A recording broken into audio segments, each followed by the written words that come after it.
The cloud. Okay. Okay.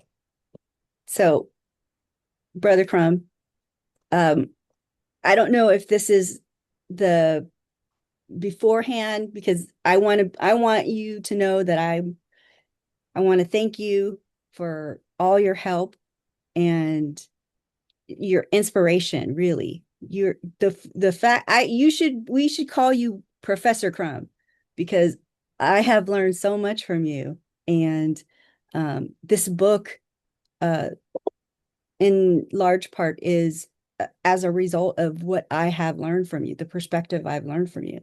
And it's, I believe, uh, extremely important to understanding Shakespeare. And uh, I don't want to, overlap with what the lesson, I guess, will be for today, but um, you, your perspective is in Shakespeare, absolutely, in King Lear, just as uh, Maya Angelou's is in the poetry, and Kanye West is in today's Othello. Hmm. Much Yeah. gratitude. Yeah, as the family may or may not know, I've been doing a lot of videos and I've been going in on different aspects. And I try to stay inside of pop culture. And I think for classical pop culture, Shakespeare is a name brand. A lot of these people that we go through in history, I don't be know who they are or didn't know who they are prior to the research, but Shakespeare is one of those more recognizable names. And there was some deep-ish, respectfully said, that was in those books, and you've gone through extensive research to kind of pull out the juiciest parts. And I really appreciate your time and your dedication to that. And I'm so excited to see what you have to share today. Uh, I'm excited. I'm so excited. Like, I'm, uh, it doesn't translate to the nervousness, but I'm super, super excited. And when, when I don't know if we're starting now or if we're waiting for more people. I don't know where we are right now. Well, yeah, the official session starts in 20 minutes. I want to give the family a little bit of time to trickle in. Okay. And while I am waiting for the family to trickle in, I wanted to kind of engage the brothers and sisters on the line with us now. If any, and this is, it doesn't have to be because we're not going to get started till about 20 minutes. Okay. Anything the family wants to talk about, I want to make sure that the floor is open. You might have seen something somewhere else, the news, whatever the case may be. If the family wants to kind of just, chat it up a little bit, I think this would be a good time for that. Absolutely. If there's any questions, for me, I'm absolutely open to answer anything. If there's, Oh, may I speak? of course. Hi, everybody. I'm Joshua. This is really cool. This subject being opened back up because I remember in high school when coming from Tennessee, I moved to the West Coast in Washington State, and how big the classes. Well, one of the required readings was Shakespeare, and at the time, coming from Tennessee, I had a really thick country accent coming out of Memphis, and just reading the language, they'll have us popcorn read, and I just remember just kind of like being, struggling a little bit, trying to understand the story and understand the verbiage and the wording and how to pronounce it without Mhm. making myself look like a fool. Because I think people would pick on you because your my accent, but it's really Mhm. cool like reopening back this up and then hearing the golden the how history has been rewritten, and there's always some melanated person behind it. So it just Mhm. it's really cool and really monumental to be here today and reopen that back up. So Thank you for your research. Thank you, Brother Crumb, for putting this together. And yeah, that's all I got. Thank you. You said your name's Joshua? Yes, yes, ma'am. Thank you so much for tuning in. And absolutely, there's jokes about people who have a Southern accent actually make more sense when they're reading Shakespeare. They're saying Mhm, they're saying as if that accent is closer to what Shakespeare is supposed to sound like, especially because of the mhm. cadence, the iambic pentameter and stuff like that. But Yeah. uh, it's you know Shakespeare is no longer required in school.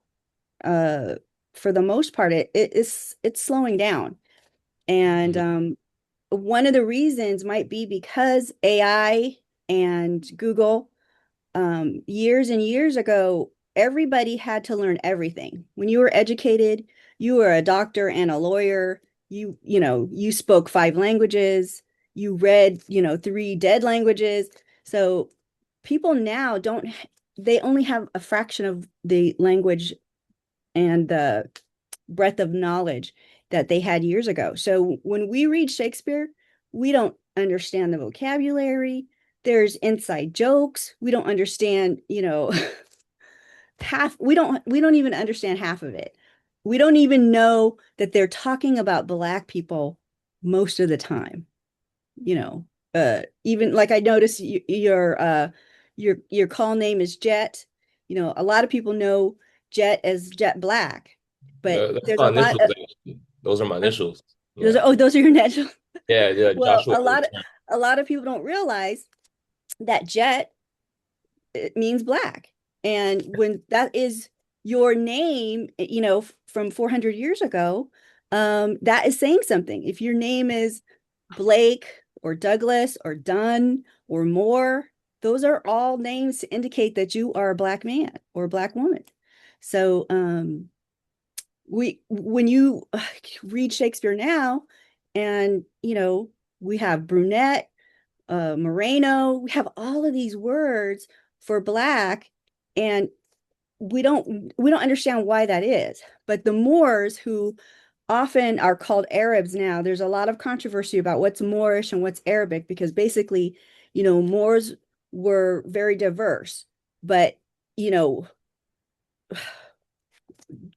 from the beginning, Moors were black, and then they became more diverse. So when we're talking about all of these words, Arabic has, I don't know, like 14 words for black. And so that's kind of where that comes from, kind of like how Eskimos have a whole bunch of words for snow. It's the same kind of thing. There were so many different types of black, different types of brown. I don't know how many colors for brown. Their name Melanie comes from melanin, and that means that she's a black girl. So it's like there's all of these things that we don't even understand linguistically, that once I started to read Shakespeare and have access to Google and have access to um, you know, Google Translate and things like that, you're able to decipher what everybody was talking about. And it's a lot more lively. It's a lot more sophisticated. There's a lot of racial epitaphs in there. Shakespeare is very racist. And I think that because a lot of people who understood Hebrew could see that, so I think the scholars limited what was being studied, because there's no question about Shakespeare being very, very racial, racist, and feminist. At this, all of these things occurred at the same time. And so that becomes like the mystery, like how could this white, uneducated actor uh know all of this stuff? There's no see, and that's another myth. They don't want you to talk about the fact that there's a lot of records from back then. There the fact that there wasn't computers and stuff didn't mean that they didn't keep records. They kept very copious records. And so they know who's educated, because it's not like thousands of people were educated. We're talking about just there's only a handful of teachers that teach, like there's only one teacher that teaches that subject, and then you would have studied with him at that time. So it's not it's not as complicated as they're making it seem.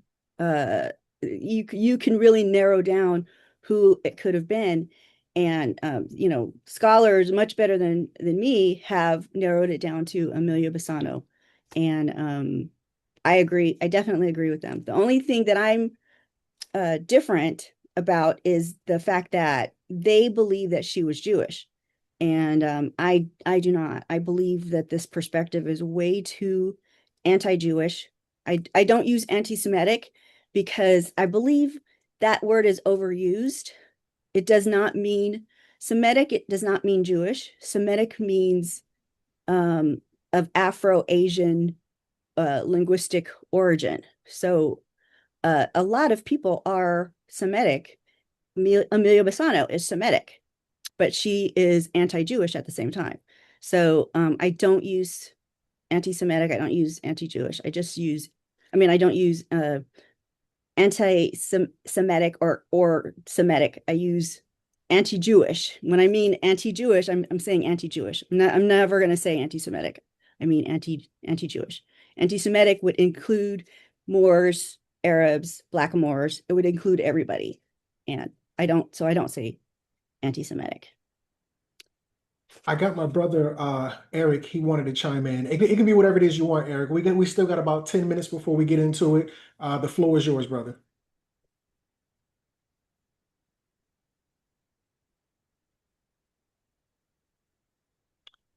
Brother Eric, just unmute your mic. Am I unmuted now? Yes, sir. Yes. Perfect. How you guys doing? How's everybody doing? Good. Welcome. Katrina brought something up that like just I was kind of brainstorming on a few slides on my end. I was introduced to Shakespeare like three different times as a child.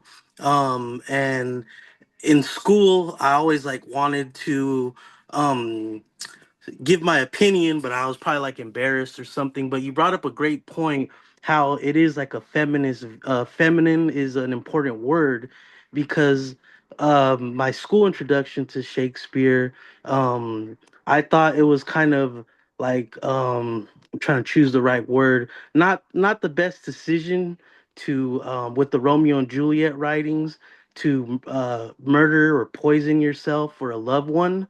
You know, Mhm. that seems kind of crazy to me. Mhm. Um, and I'm trying to again choose the right words here.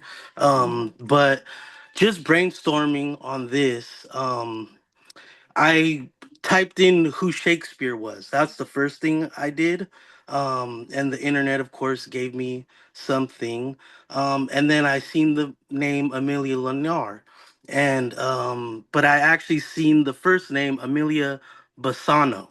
Mhm. So I guess that was pre-marriage name. Yeah. And it said Jewish descent. It said something else that implied she wasn't completely Jewish. I forgot the verbiage that was used. I do apologize. Um, then the third thing that I did was I wanted to know what was going on in the 16th century, how, what the art was, and compare the art of Amelia Bassano to Shakespeare. That would take me, a month or so. So I didn't do that just yet.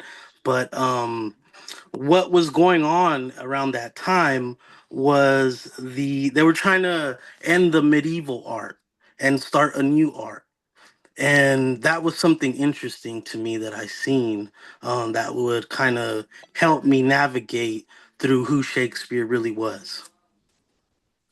Um, if I could tap in a little bit right there, because you said something super important, and I virtually never hear anybody.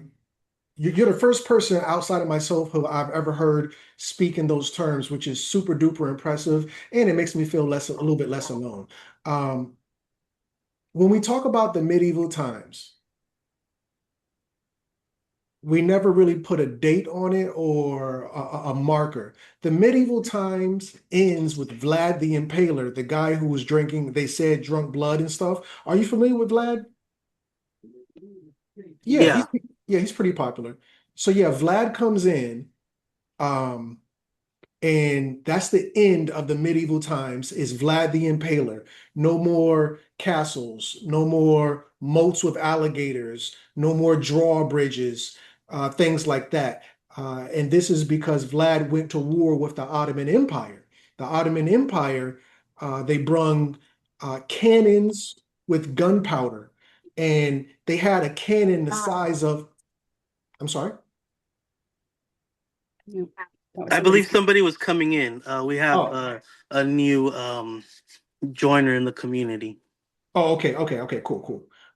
So yeah, with the Ottoman Empire, they bring in a cannon that's the size of, let's say, a small school bus. The short bus. Remember, I was one of the people who rode the short bus. No disrespect to nobody. They had a cannon the size of a short bus. Um, and Lenerson, if I pronounce that wrong, charge it to my mind, not my heart. Peace, peace, family. We see you in here. Gratitude for tapping in. But yeah, so with that, and to whom it may concern, we'll get started in 8 minutes. We're just allowing everybody to trickle in, and then I will introduce the speaker of the hour. But yeah, so yeah, Vlad comes in. He's fighting the Ottoman Empire. The Ottoman Empire takes Vlad down, and this ends the medieval age. And this is around like maybe the 1500s.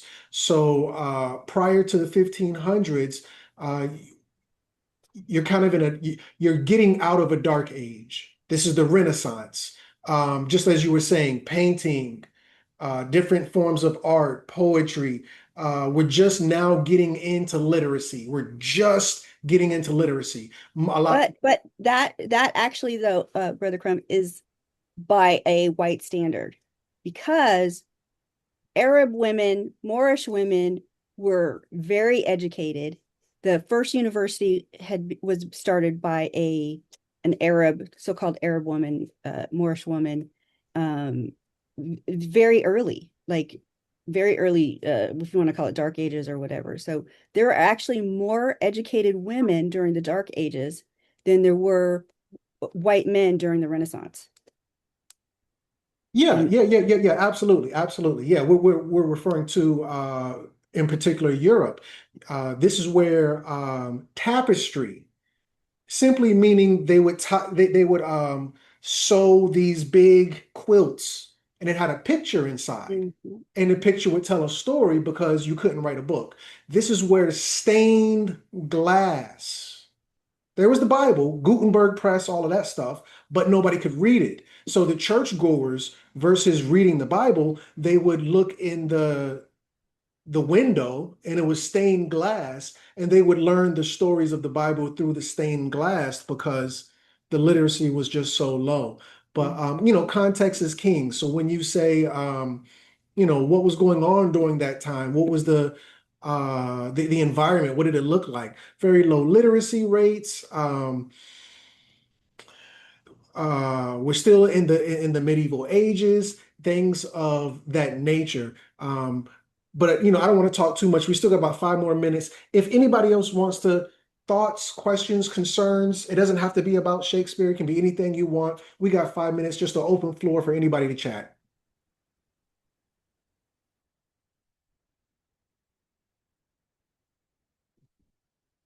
Okay, no pressure either. You don't have to say anything. As you can see, the typing chat is available as well. If you want to say something over there because you don't want to unmute, maybe you're in a loud atmosphere, whatever the case may be, you can always type your questions, concerns, or thoughts, and I'll make sure we have time to read those as well, just to give everybody the opportunity to tap in the way they want to tap in. But with that said, we got about 5 more minutes. I think if no one has anything else to say, let's take that 5 minutes for the co-host to introduce herself, and after you get a little 5 minute intro, then we can just go ahead on into the PowerPoint or however you want to start it, good sister. Brother Crumb, I can't find where you're saying that you can type a message. I don't see that on my screen. Let me see, can I send you a message? Okay. So at the bottom of the screen, For I don't know if anybody else can see it, but for the host, it says audio, video, participants, share, record, and more. Within Mhm. more, you're going to see if you hit that one, you're going to see chat. Um, Lanierson says, question, was the fall of the Byzantine Empire with Sultan Mehmed connected to Vlad the Impaler? Any? Of Sultan Mehmed connected to Vlad the Impaler? Answer, yes. It was actually Mehmed the Second, and he was directly responsible for the end of the Dark Ages. I'm sorry, the medieval era. But let me just take a real quick for Katrina. Did you see the chat now? Do you see it now, Katrina? I do see it now. Okay, Thank you. okay.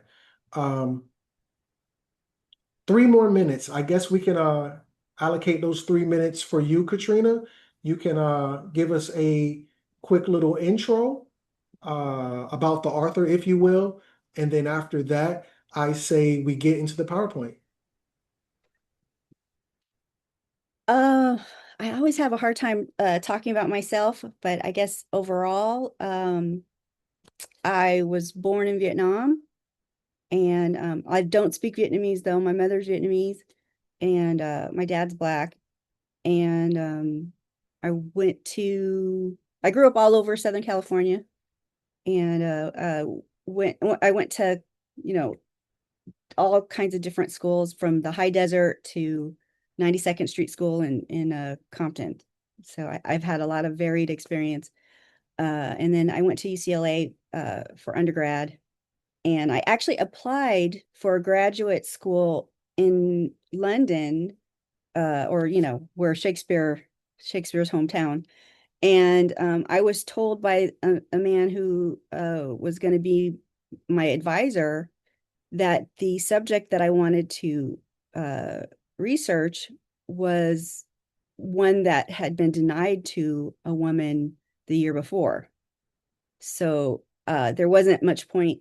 I mean, that's what I figured. There wasn't much point in me uh, researching under somebody else's premise when I didn't agree with the premises that were out there. So that's why I started or continued with my book. I had started my book and I thought, oh, I should just get a degree with all this research. And I came to the conclusion that had I gone to get a graduate degree, it would have been a fight, a lot. It would have been I would have had to do a lot of maneuvering in order to come up with this or finish this premise, because uh I'm considered a conspiracy theorist, and this perspective is very discounted. So I make sure that most of my research, people can look it up themselves.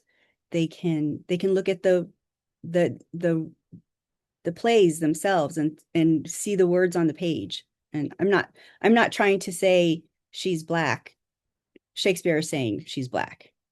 So um I don't know if I don't know if you guys have any questions. There's not much else, I don't think, to tell. Yeah, I think that was satisfactory. That was a perfect timing as well. That's 3 minutes, perfect, and we're at the 2 o'clock hour. I say, without further ado, let's get into it. All right, so I'll let you go into the PowerPoint. I'm going to mute my mic. Okay. Well, thank you so much again, Brother Crumb, for having me. Like I said, we should call you Professor Crumb. Uh, I've learned so much from you and continue to learn from you. Thank you for all of your help and guidance. It's appreciated. Um, so this workshop is Reclaiming Shakespeare for Black audiences. And I believe that the Shakespeare plays and poems are love letters from the ancestors, and they have what most people will call allegories. They're, we call them uh so like not similes, but like for double entendres, there's double meanings in the cartoons we watch. There's double meanings in absolutely everything we watch. And a lot of that started with the authors uh, of Shakespeare. And primarily the author that I'm arguing is Amelia Bassano. But to give you guys an idea of where I'm coming from, one of my inspirations is from Maya Angelou. She would say in her lectures, when she was lecturing college, that Shakespeare must be a black girl. And when I heard her say that, I had always wondered, why is she saying that? Like, you know, it stood out to me that she said that, even though she said it like it was a joke. But then the more you know about Maya Angelou, that she was a sex worker, that she was like a what is a woman called at the brothel who runs the brothel? Like she was, oh, the madam. She was a madam in a brothel. And a lot of people don't think of her that way, but she wrote 8 autobiographies and she talked about all of that stuff. And if you look at Amelia Bassano's life, you will see that Amelia Bassano was a courtesan. And so her life was very similar to Maya Angelou. Maya Angelou rubbed elbows with Martin Luther King, Malcolm X, like, President Lumumba, like all of these people. And, and she was a poet at the same time. So when you think about that circumstance 400 years ago, things have not changed that much. That someone like Maya Angelou would be very similar to Amelia Bassano, and that is why Amelia Bassano identified. That's why, excuse me, that's why Maya Angelou identified with Amelia Bassano. So, in terms of Othello, um, I, Brother Crumb said that I should start off with you know, a hook that it is kind of controversial. So my hook is that Shakespeare, or the perspective in Shakespeare, thought that Othello was a good dumbass. And the reason why I say that is because there's such a strong female perspective in Othello, particularly because she is protesting honor killings. She's protesting, intermarriage, because she's showing, an intermarriage between a Christian and a Moor. And then I believe that Iago is in a mixed marriage too. That's what it seems like to me. So there's, that protesting. Um, there's the protest, that a blackamoor would be sailing for the Venetian Navy. And what were they doing? What was Othello's business, going to Mauritania and coming back, to Europe? And which Mauritania was he going to? That's one of the things that I address. But the feminist perspective is missing, and so I think it makes it more difficult to understand Othello. And you recognize the feminist perspectives because the feminists generally have a low perspective of men, and all of the men in Othello are deceitful, violent, Othello's gullible. So there's like all of these behaviors or traits. Like I think traditionally they say they teach that Othello is noble, which I guess on the surface, yeah, he is noble, but because he's doing his job, and he's, you know, he's protecting the state, or he's doing what he's supposed to do. But there is an underlying question, like, what is this blackamoor doing for the Venetians, that they value him so much? And you know what ultimately, what is the relationship between him and Iago? And I think I'll get into this more later, but Amelia Bassano's perspective is one of a cautionary tale. And when I say cautionary tale, I mean just like the ones that we have going in our media right now. You know, the terrible thing that has happened down south is with Nolan Wells is a repeat of history. That is actually the same cautionary tale. You have a question, Brother Crumb? Your mic is off. Yeah, just to keep it formal, I was going to Mhm. ask if we could actually read the text on the slides. I could read it if you like. Oh, okay. That would be great. Could you go back to slide number one? Okay. Just for a proper introduction, this information is going to be coming out of, based on, inspired by Reclaiming Shakespeare. I'm sorry, Shakespeare Must Be a Black Girl, a conspiracy hidden in plain sight by Arthur Katrina Lang Brown. This PowerPoint, Reclaiming Shakespeare, Messaging for Black Audiences, Love Letters from the Ancestors, Shakespeare's Book Club, and Workshop. Next slide.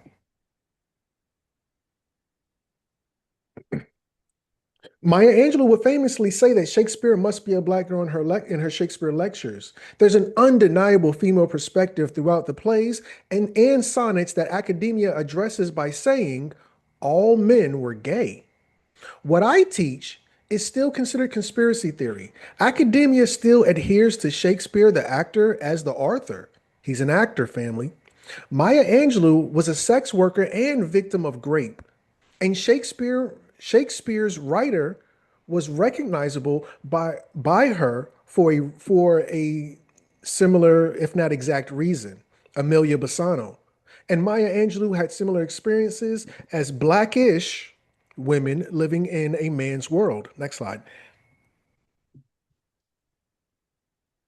Othello, the Moor of Venice. Shakespeare thought Othello was a good dumbass. It's a story about a high ranking blackamoor in the Venetian Navy who was manipulated by his Jewish second in command, who manipulated into murdering his own wife. Damn, Gina. What's missing from the mainstream narrative is that Shakespeare's perspective, it's feminist, y'all. Typically, feminists have a low opinion of men, as does Shakespeare. Hmm. As this is Shakespeare's opinion, which is really Amelia, because Amelia cosplaying as Shakespeare. This is the perspective.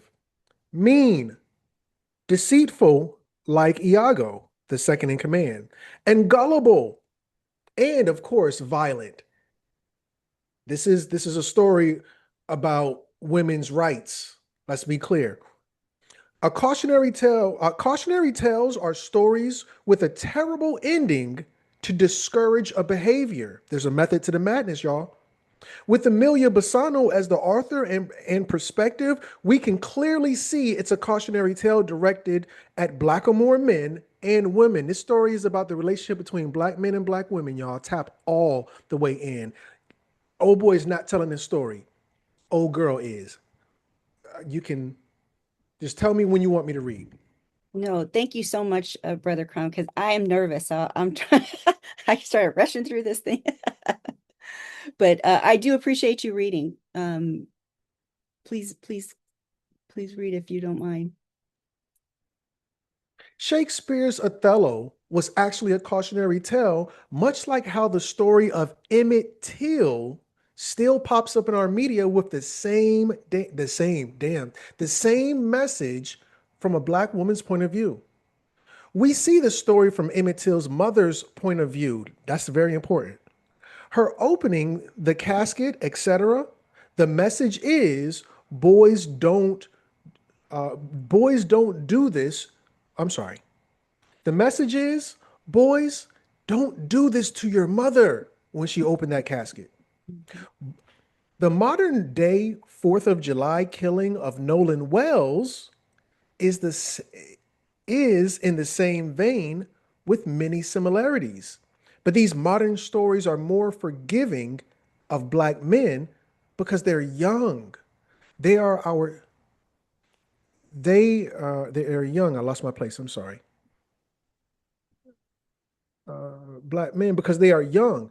They are our sons who are trying to convey the message to. Tamir Rice and Trayvon Martin are other children whose cautionary tales receiving sympathy because they're children. Saving the boys before they become men is imperative so that there is a younger cautionary tale to discourage interactions with whites, even socially. Different generations have different messaging. Uh, Good brother Eric, I see your hand. We're gonna take questions to once the PowerPoint's done. It won't be long though. Please, sister. Oh, I thought you were gonna elaborate on that previous Oh, slide.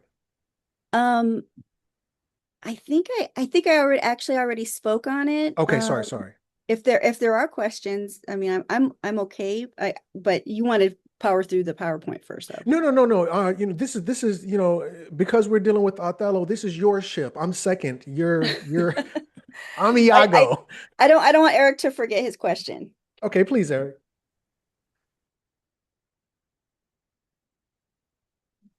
Just making sure that I'm unmuted. I'm not sure how to. Yes. Perfect. No, I just wanted to add, like, researching this. It wouldn't be so far fetched for me to think that shake like a lot of it is feminine. Like going back to high school, when I would first hear the stories of Romeo and Juliet, I thought like a man. I love my mom, I love my children, I love my woman, but I would not poison myself Mhm. as a But you know, man. that was actually a trend in the literature, in women's literature, a lot, especially like in the 1800s. Th that was the ending. Women were so trapped because they didn't have any control over the destinies, and in these times, during Romeo and Juliet times, they couldn't choose who they married. So they expressed it in the literature, that they felt that they were trapped and that was the only way out. um, and I think that's more of an expression than it is anything else. I think many women survive, that's why we are here today. But uh, it's definitely a female perspective. That suicidal perspective is definitely a female perspective. I think the number one group that commits suicide is Asian women, and when you're talking about the Middle East, that uh, would make sense. Yeah, and I just also wanted to add, it kind of reminded me of, I don't know if you're familiar with Jamie Foxx. He had another name that he would go by in the 90s, and he put down a feminine name on the comedic role, Jamie Foxx, to be called next. And somebody just read the name, thought it was a woman, and, that was the persona that he took, the name Jamie Foxx. Mhm. So it wouldn't be so far fetched to the medieval times. A woman who can't, get this information out, this literature out, would have to have a male, white perspective, put the Absolutely. information out. So Absolutely. it's And definitely something that you heard before the internet. I heard this before the internet, word of mouth. And when you yeah. hear of things before the internet, you always have to consider it. Absolutely. But there's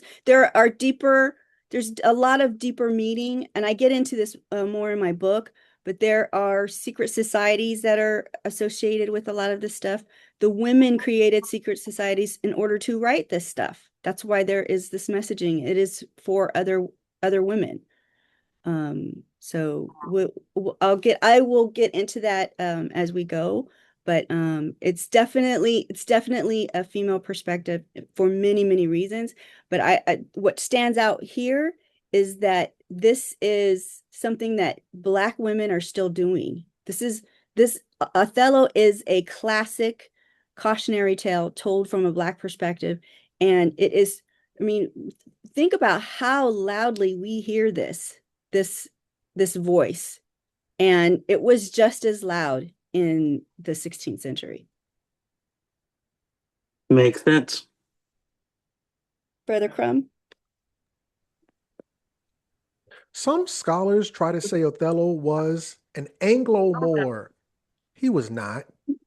He's described with thick lips and terms traditionally used for black men, such as black ram. He's the typical modern day pro athlete that mainstream media defaults to as a violent menace to women. Also, there's a secret narrative just for blacks, just for blacks and Arabs from Leo Africanus. Leo Africanus's Arab name before he was sold into slavery was Al Wizan. Brother He, Crumb, let me comment on a couple of things that you just said.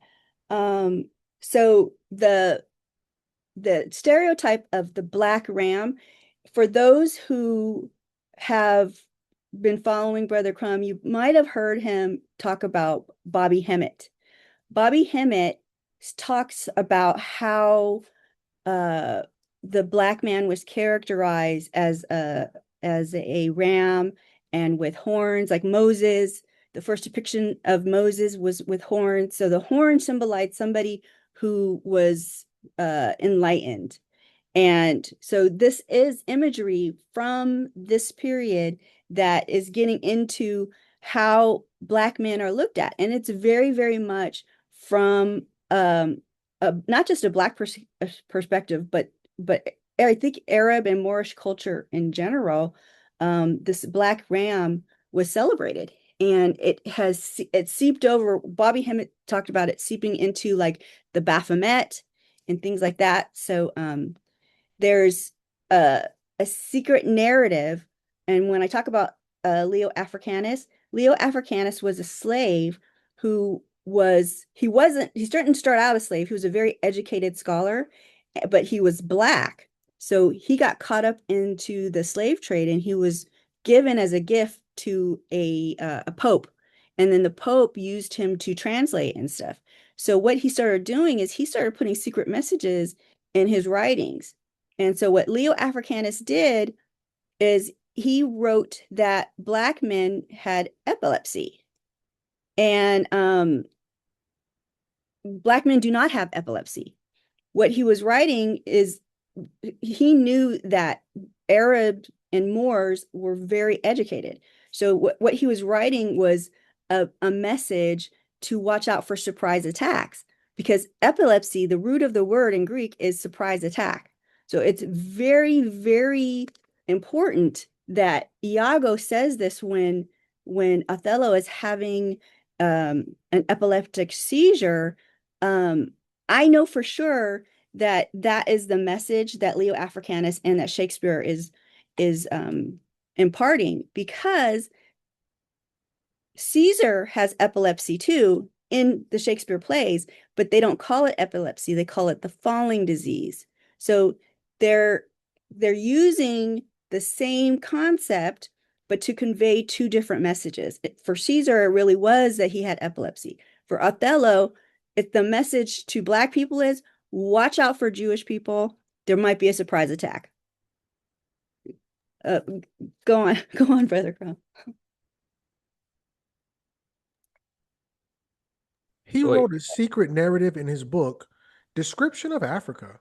He characterized dark skinned black men as suffering from epilepsy. There's no such disposition among black men.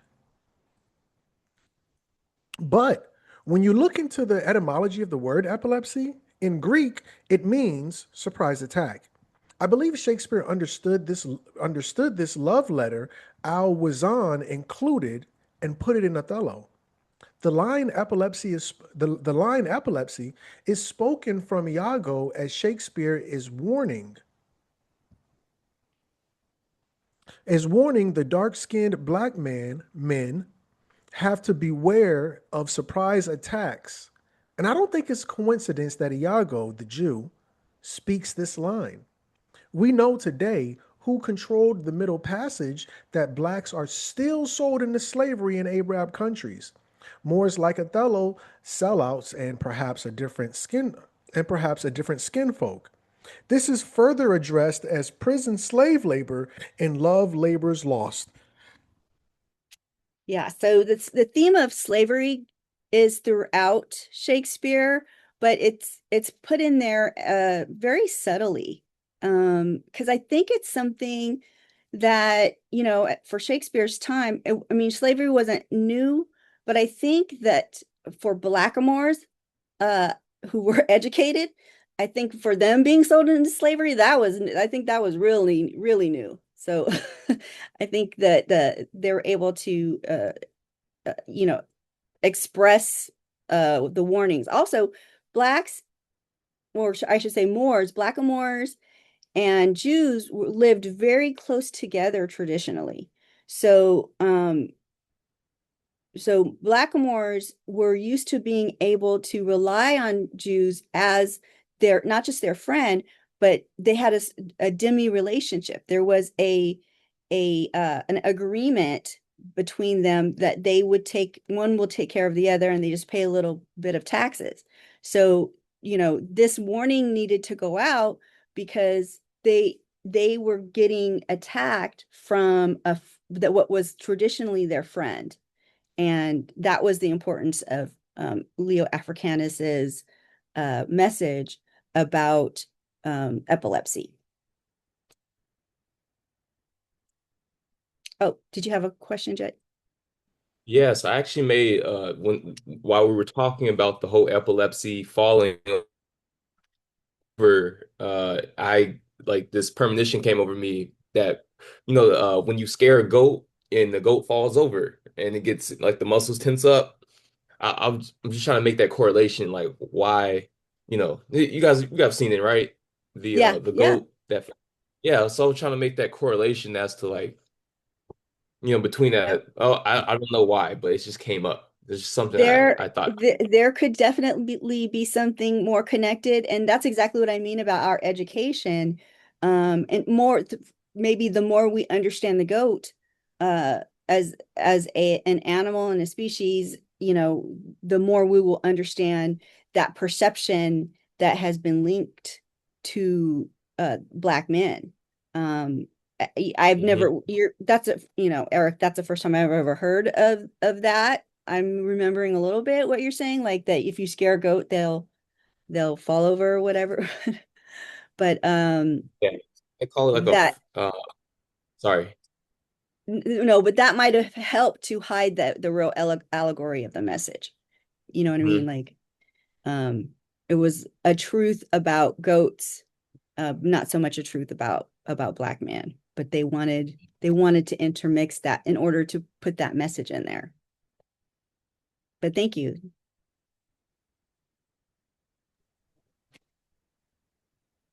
1492. The Jews and Moors left Spain. It's also widely talked about that the Jews sailed to the Americas and traded in the Middle Passage. What's not talked about as much is that the Moors were at their side as it's depicted in Othello. Othello recounts having killed a turbaned Turk for beating a Venetian citizen and spoke treason against the Venetian state, arguably to prove he was a good Christian. When he kills himself, he tells this story and says, he seized the circumcised dog and smote him thus. Jews and Moors were allies, both circumcised, just as they were in Spain.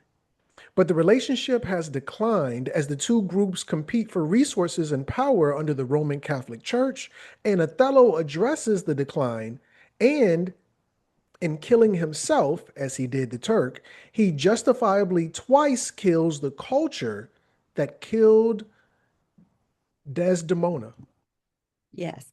Brother Crumb, I just realized that I never said like a summary of Othello and what the storyline was.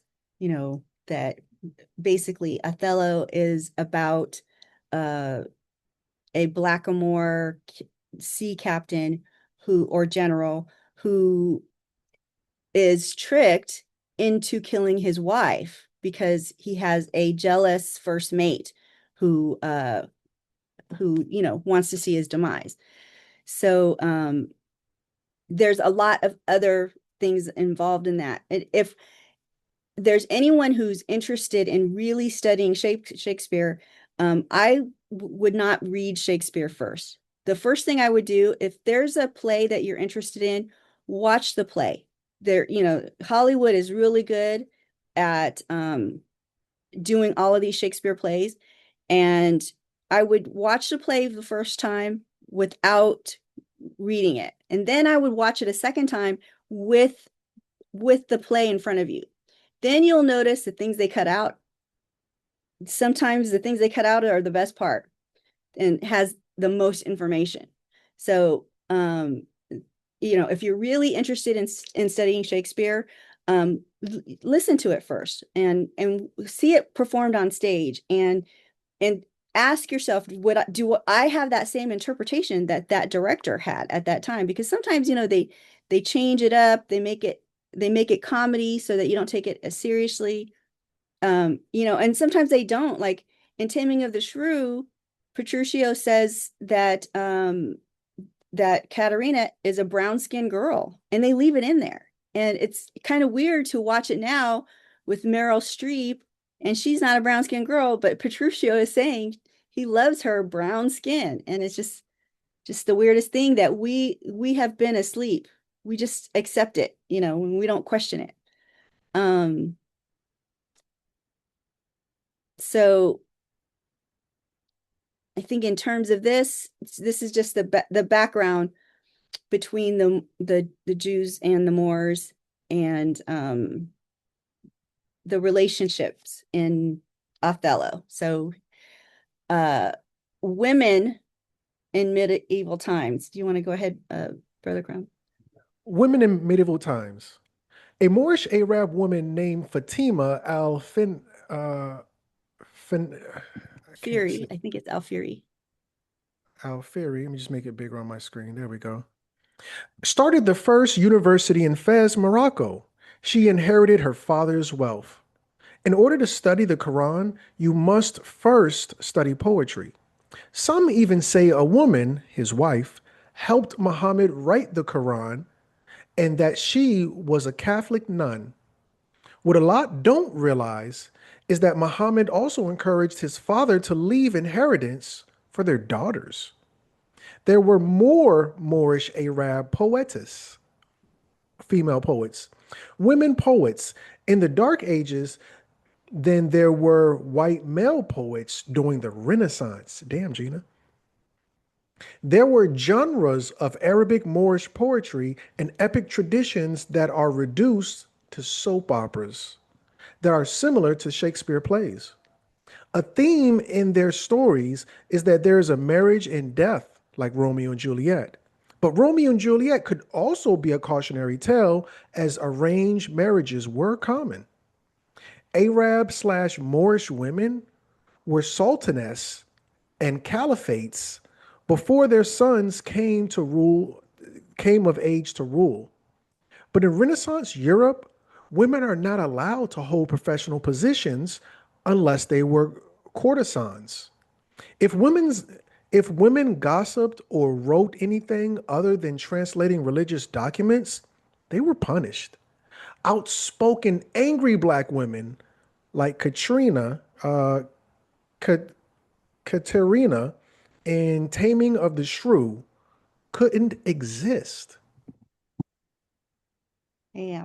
So that just gives a little background. I think we talked about that earlier about how women, even though they talk a lot about, the Renaissance being a time of education, it really was more of the Europeans being educated.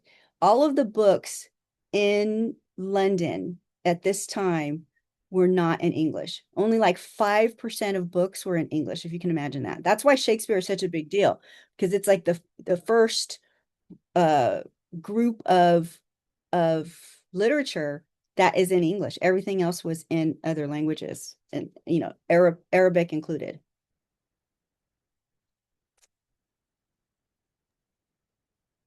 16th century Venice.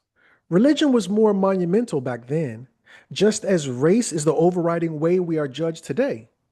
People characterize themselves by religion the way we characterize ourselves by race today. Iago's goal is to win the Moor. That's taken in a religious sense.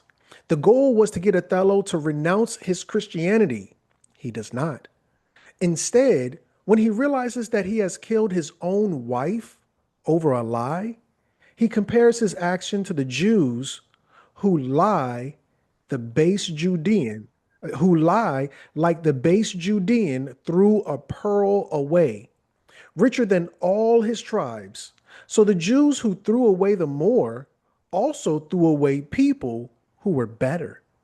Shakespeare, in effect, Amelia Bassano, is saying that not only is he better than Iago, but Desdemona is better than both of them, and Christianity is better as well. More notable and more honorable. Yeah. I think that is pretty much, I mean, I think it would be very controversial because this is, I think, a female perspective. But that's what I'm seeing when I read Othello and when I watch Othello, I'm not seeing a a black man who is being portrayed as his best self at all. He's with every turn we're thinking, why does he trust Iago? Why is he being so gullible? It's kind of embarrassing. It gets to a point where it's like, what? Please stop it. Like you're in the audience, you want to you want to shake them or something.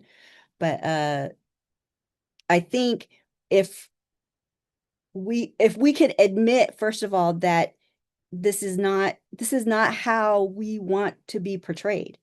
This is not how we want black men to be portrayed. I think this story keeps getting told because it goes with the narratives that are put on in the media over and over. That football player who murders his wife. Like, it's that same thing over and over that we're seeing. I mean, like the OJ Simpson case, like they just pounded it into us.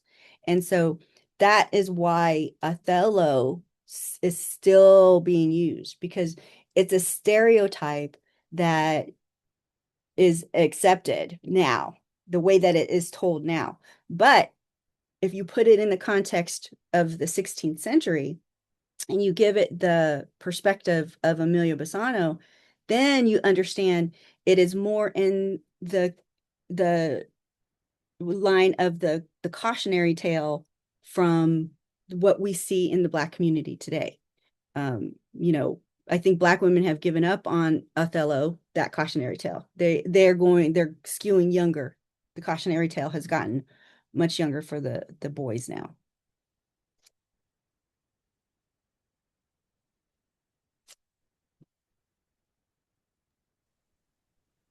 Iago, aka James, aka Jacob, or Yakub, aka the trickster.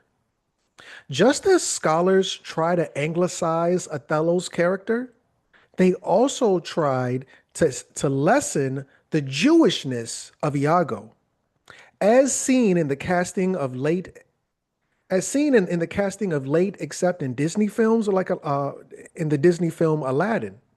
But Iago is portrayed within the Jewish stereotype of obsession with money and revenge, like Shylock.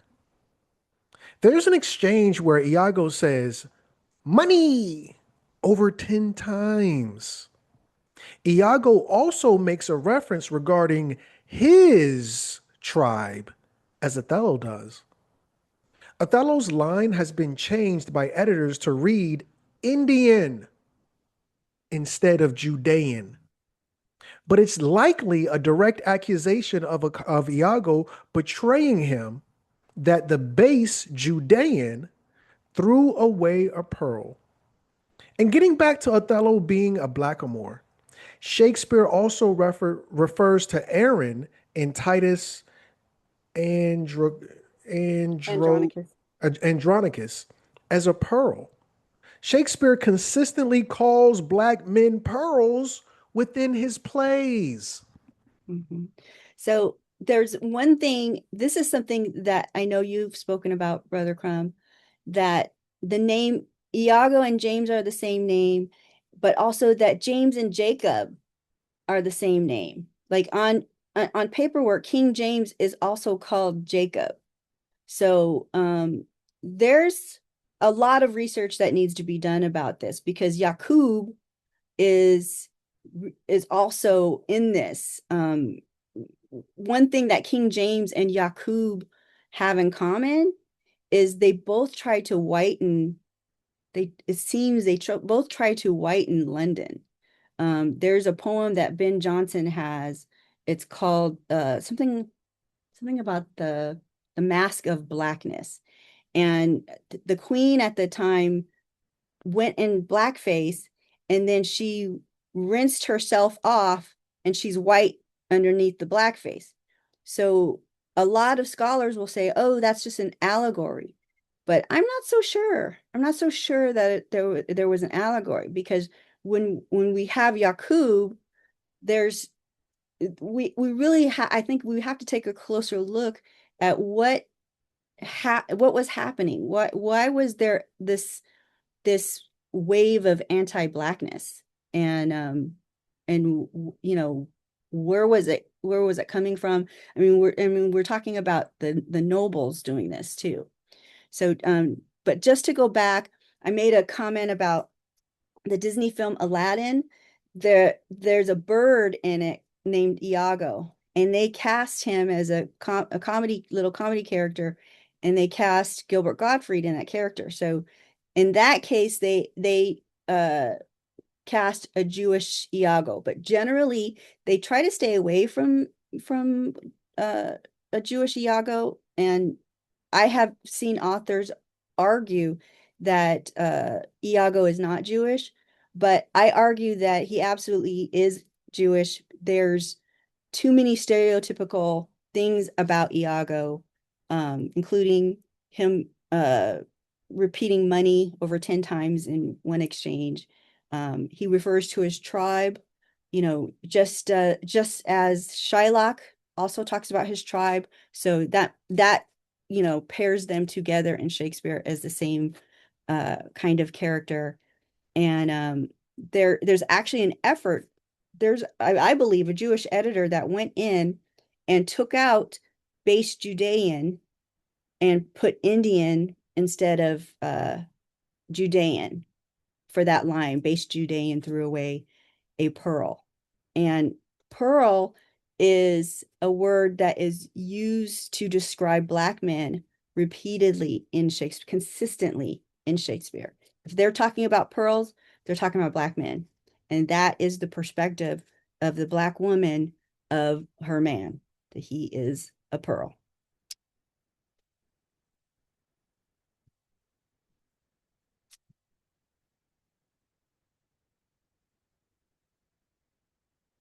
Brother Crumb?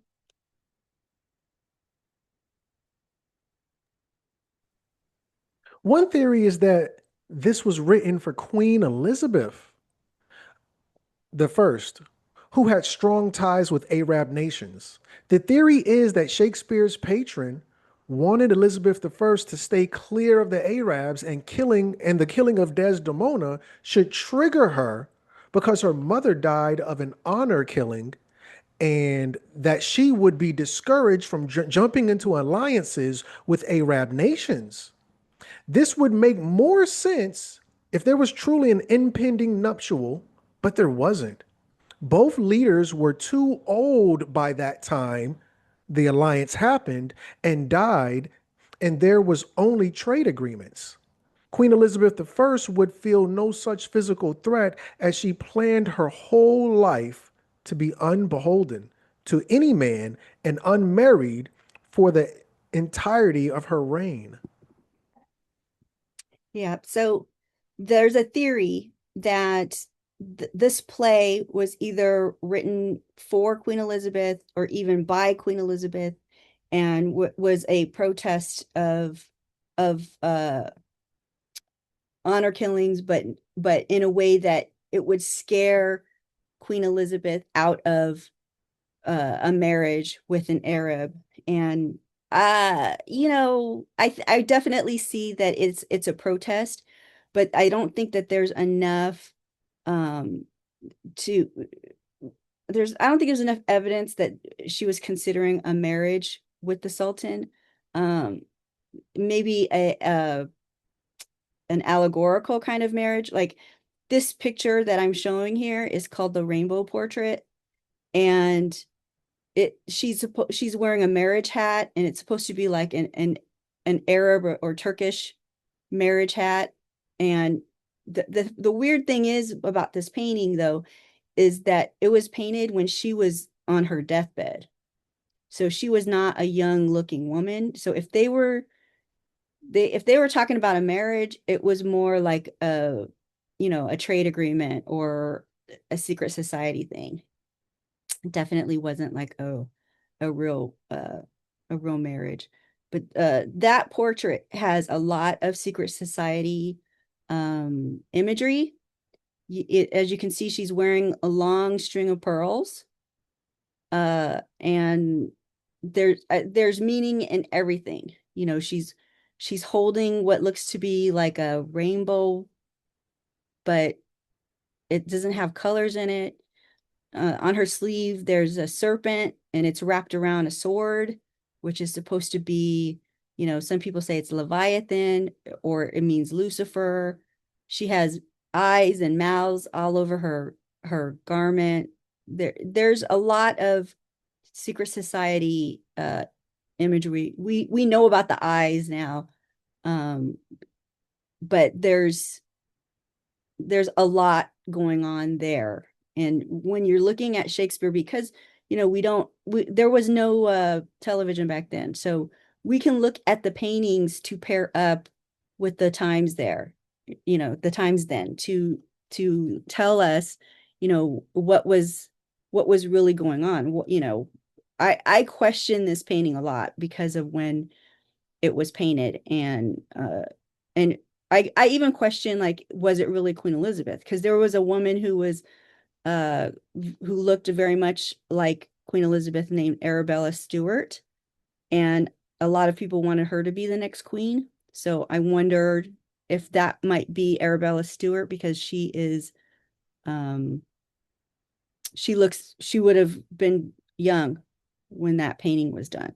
So anyway, I don't know if this is too much of a like maybe too much context, but at this at this time, I definitely feel like Queen Elizabeth would have seen this as a protest of the honor killings, the same as her mom, but not I don't think necessarily that it was to discourage her from marrying anybody. But I think that might be too much of a, a distraction.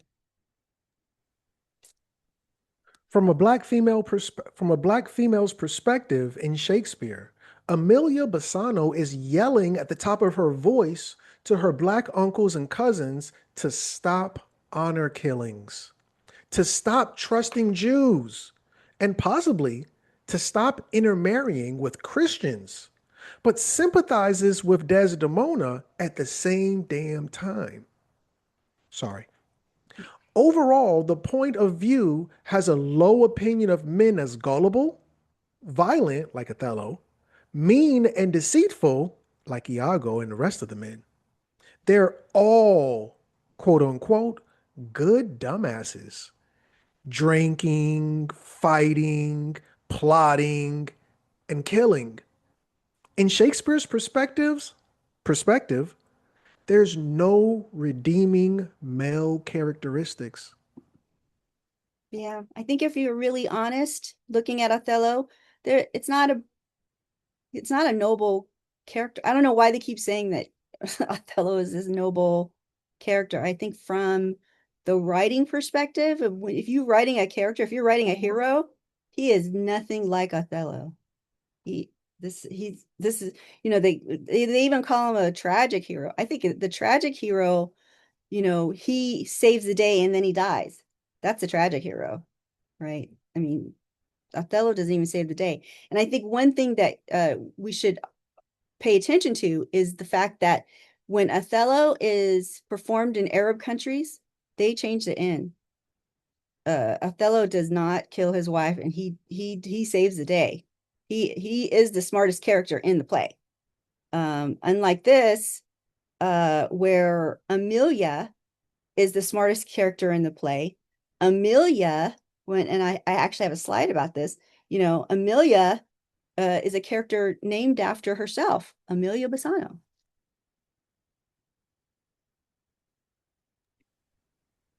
Voluntary manslaughter. Honor killings are still condoned even in America. A man is justified for killing his wife if he catches her in the act of cheating under the heat of passion doctrine. The charge is reduced from murder to voluntary manslaughter in states including, but not limited to, California and Georgia.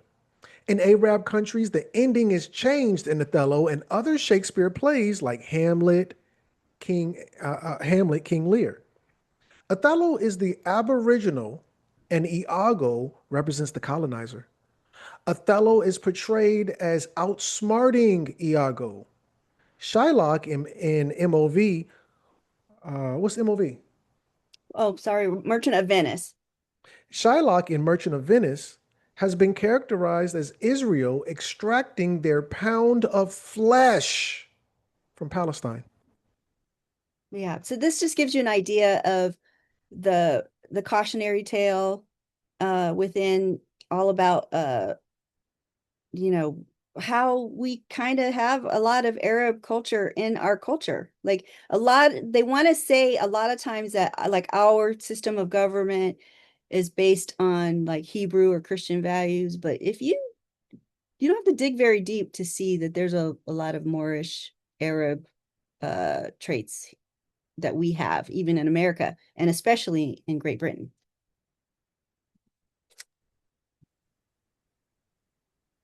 Amelia. In the Amelia character, named after herself, Amelia Bassano, we are shown the smartest character. She's the only one to figure out that Iago has manipulated everyone to help trick Othello into killing Desdemona. The second marriage in the play between Amelia and Iago may be an additional cautionary tale discouraging marriage between Moors and Jews. Seeing the plays and sonnets through Amelia's perspective, we see the cautionary tale and the experiences she had as an educated Black woman. In Othello, we see that she's witnessed honor killings. Bassano's perspective is the filter for the abortion language in Hamlet and Love's Labor Lost. The rape perspectives in the first two epic poems, Rape of Lucretia and Venus and Adonis, and the anti Jewish sentiment that's so strongly expressed in Pericles, Love, Labor Lost, Merchant of Venice, and Othello. Yeah. And this is one of the things that is really irritating about academia because you say, this is nobody's changed this character's name in 400 years. Her name has been Amelia, and it is very obvious this play is from her perspective. And if you go through the plays and if you know about Amelia Bassano's life, you will see her family members' names throughout the works. The Rape of Lucretia, her aunt's name is Lucretia. You know, the there's so many characters that are named after, Bassanio and Romeo and Juliet or Merchant of Venice. I forget, but there's so many of her family members in there, and Amelia is a name that's used a couple of times, and I don't think it's more obvious than in Othello though that this is her perspective that we're seeing. And then this painting is a painting that I recommend for people to ponder on whenever they're reading Shakespeare. It is a it is in Portugal, and so the Fountain of the King is actually the original name of this painting is in Portuguese. So you will see in the middle that there's a black man being tortured, and in the foreground there is a black man who is being carried off. It looks like I think it's probably right here. So here's the black man being tortured. Here's like the Catholic Church over here. Here is probably his son, and he is being carried off by people who, these are not people who are enemies. These are people who are concerned, and they have red hats. And Jews are usually depicted as wearing red hats because Jews had to identify themselves back then. And this is another black man, obviously a noble. He's on a horse, so that's kind of like an Arabic trait. He's definitely a blackamoor, and he's definitely a very powerful person in this painting. The Catholic Church is powerful. He's powerful. There's a man here with a gun who is probably one of the most powerful people in the painting because he could stop what's happening here, and he doesn't. So what strikes me is that this is a black man and this is a black man. And we don't know, no one is telling us what their relationship is. But I think when you're studying Othello and other plays, studying this painting, you're going to be able to decipher some of what is going on, some of the power struggle that is happening. And, I don't want to tell you guys much more because I think that the more you know about it, the less that comes from your own knowledge. But this painting, I think what they're telling us about this painting is that it's Flemish. I think they say it's Flemish or Danish. But, the perspective is from a ship at sea looking at the shore. They're saying that this is Portugal. I don't know that it's Portugal. This could be the Americas. There's a man here that looks like he's eating a pumpkin and a tomato, which are indigenous to the Americas. So I look at this painting and I see an allegory of possibly Othello. Like this would be maybe like Othello. Some people would argue that this is more like Othello, like he's tortured, but I don't know. I feel like Othello had a lot of power, I think that I'd like to close on this because I feel like if you're going to choose a visual to read with Shakespeare, I think this is the most important painting that I have run across. It's the 1500s, it's dated around the 1500s, which may or may not have overlapped with Shakespeare's life a little bit. But it's definitely of the people that Shakespeare is writing about. I'm talking about educated Black people like this man right here on this horse. And these are probably either his sons or his students. And and these Black people here are related. But are they related to him? I don't know. If this is Hamlet, this is Hamlet's father's brother, this is Hamlet's father, and this is Hamlet. So I I feel like it seems like it wouldn't be connected, but I really feel like it is connected. And I just wanted to share that with you guys because as I unravel the mysteries of Shakespeare, this is the painting that I go to over and over again. There's other paintings. Emilio Bassano's family was supposed to have been painters, and they painted paintings with secret messages that were very similar to this. I don't know if this painter is unknown, but her family's paintings were very, very much like this. And okay, this is to remind me to tell you guys that if you're interested in studying Shakespeare, that you can get my free ebook. Uh, it's a of my book, uh, Shakespeare Must Be a Black Girl, and that's at my website, shakespearemustbeablackgirl.com. And you can also get a hard copy if you're really serious, and I'll send that to you. Um, it's really, if you're a scholar and you really want to study this, I want you to. I want uh this narrative to get out there, and I want people to embrace it and be excited about it, because I think it changes how we see ourselves, how we see the world. And I hope you guys see what I see in Shakespeare also. Is there any questions? I have comments actually. So, Oh, oh, sorry, Matt, sorry, I didn't mean to just jump in. that's okay. Um, Great to hear from you, Eric. yeah. Oh, Joshua. Oh, Joshua, I'm sorry. You're all good, all good. First off, I want to say thank you so much for the enlightening presentation that you put together. It, it was probably like last time I read Shakespeare was my sophomore year of high school when I had just moved to Washington State. And that was like in 2012. So it's like 14, 15 years ago. And at that time, I just remember feeling in like a part of embarrassment during those times when they like people would popcorn read on me.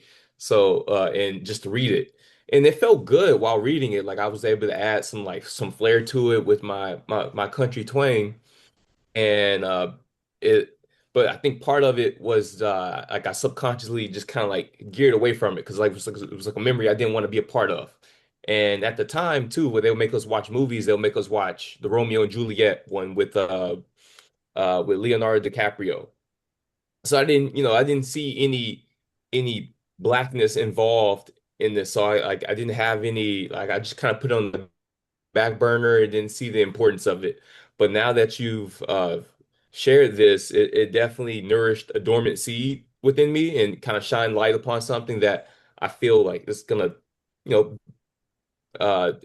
know, expand my mind and add more depth to my character. Looking at it, you have Sophia Stewart who wrote The Matrix. You didn't know that, she's a black woman, and they took a whole billion-dollar scene, like made a whole, trilogy out of it. Same thing with The Matrix. I mean, not The Mhm. Matrix, but the Terminator. Another black woman. Same Sophia Stewart's, if that's Yeah. her name. But There's a lot of stuff that is appropriated and stolen. Eric Monty was a black screenwriter, and they stole Good Times and um his shows. So it's like uh it's not that hard to, I don't think it's a stretch that Shakespeare was a black woman. And I think it makes that people who feel alienated by it at first are not they're not they're they're probably not able to see the perspective, because it really doesn't make as much sense from a white male perspective. It makes way more sense from a black woman's perspective, especially when you can put the context, when you add the context. Yeah, my peer group around me were a majority. I went to a majority white school, so it was in Auburn, Washington. So it just wasn't anything like near people of my color, and Yeah. so part of it was just that was that the representation matters for sure. Yes, Another absolutely. Me thing too. I'll mention. And you know what? Your Shakespeare journey, I think, is always a long one. I think exposure a little bit at a time until one day you realize, you know what? I have an interest in this. Like I Mhm. really want to get into the meat of these things. And I think even if you are even if you don't believe it, like even if you want to go into it to prove me wrong, please, please, please, please do, because I think what most people will end up finding out is that it's not wrong. I went into it trying to prove it wrong too. It's not wrong. It's it's there. I mean, I I think believe. that the people who don't want to talk about it probably know it's there too. Hmm. Yes. No. And one last thing I'll mention is that you actually have the same first and last name as my good cousin Katrina back in Indiana. And I think one of the last talks we talked about was Bobby Hemmett conversation. Like I was like, you're in the Bible because it was during my awakening time, and then Mm-hmm. we had like a really nice talk under the stars. And I haven't talked there in a minute, so it's really Mm-hmm. cool seeing her, Yeah, my well, cousin's if name. if you follow gematria, those things are not a coincidence. The name Katrina, if you research that, she's probably a very curious person. She is. No, Yeah. we went deep because my mom and my auntie, they're both twins.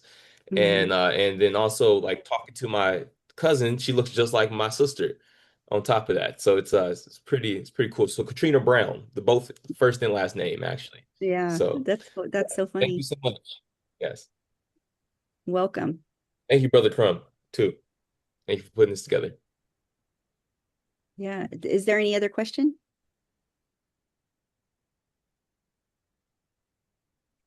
I was going to say Othello gave me Homer Simpson vibes, Peter Griffin vibes. It was just a thought.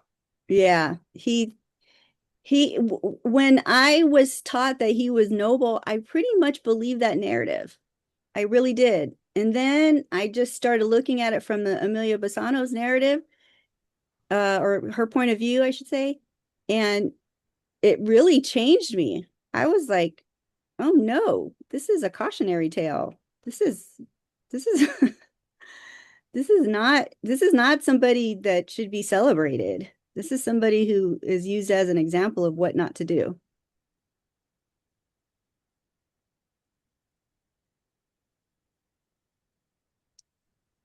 Well, it's 3 o'clock my time. Yeah. We've gone for a solid hour, a little bit Okay. more, but I think more is better. Okay. Um, I wanted to open up the floor at least one more time. Questions, concerns, thoughts, feedback, anything. Um, I want to do what do they call it in church? Altar call? Is there one? Just being silly, family. But in all seriousness, Jet says, uh, I definitely got to watch the movie with Lawrence. I was only exposed to Romeo and Juliet. Absolutely. Okay. And also, family, if you want to put your questions, comments, thoughts, or concerns in the chat, maybe you're in the loud area, you can do that as well. But if not, um, we're doing this once a month. Is that correct, Katrina? Yes. Yes. When we're doing this once a month, I'll drop her. If you could, family, if you want, uh, give me your email and I will drop her contact information in there. Katrina's. I'll drop her contact information in there, her TikTok, what else is there? Instagram, things like that.